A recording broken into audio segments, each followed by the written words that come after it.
দেখো আমার ছেলে কত কাজের। আমি কদিন ধরে চাল ভরবো, মানে ড্রামে আমার ঢোকানোই হচ্ছে না।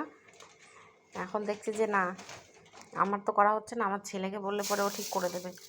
আমি বলেছি যে বাবা একটুখানি চালগুলো ড্রামে ঢুকিয়ে দিবি। বলছে হ্যাঁ মা দিচ্ছি। দেখো কত সুন্দর এসে একদম গুছিয়ে গাছিয়ে নিয়ে ড্রামের মধ্যে ঢালছে।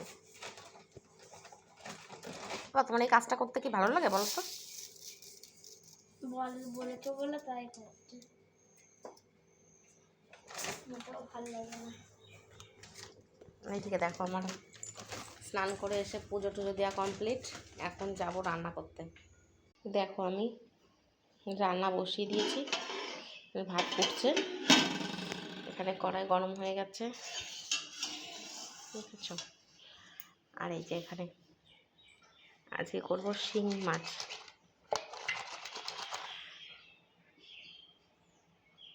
লবণ হলুদ মাখিয়ে রেখেছি, এটা দিয়ে এই কুমড়ো শাক দিয়ে তরকারি করব, অনেক টেস্টি হবে খেতে।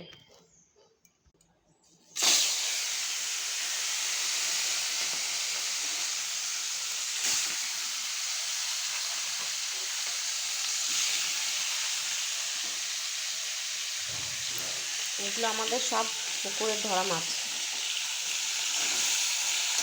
অনেক বড় বড় চিংড়ি মাছগুলো, একটা কত বড়।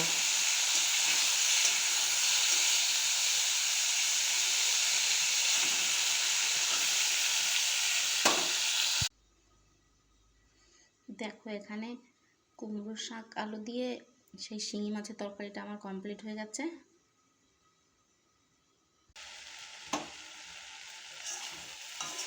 এখানে পাট শাক ভাজা করছি পেঁয়াজ রসুন দিয়ে।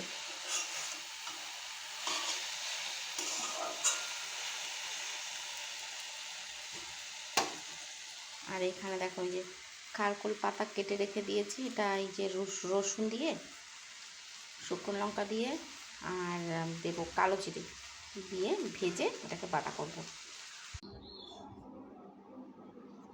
ওই দেখো খারকোল পাতা বাটা আমার কমপ্লিট। আর এইখানে আর একটা মাছ আছে, কুচে মাছ, এটা আমার বড় যা রান্না করেছে, দিয়ে গেছে আমার ছেলেকে। এটা আমার ছেলে একাই খায়, আমরা কেউ খাই না। তো এইগুলোই আজকে ছিল রান্নাবান্না, তোমাদের সঙ্গে শেয়ার করলাম। ভালো লাগলে একটা লাইক একটা কমেন্ট করবে।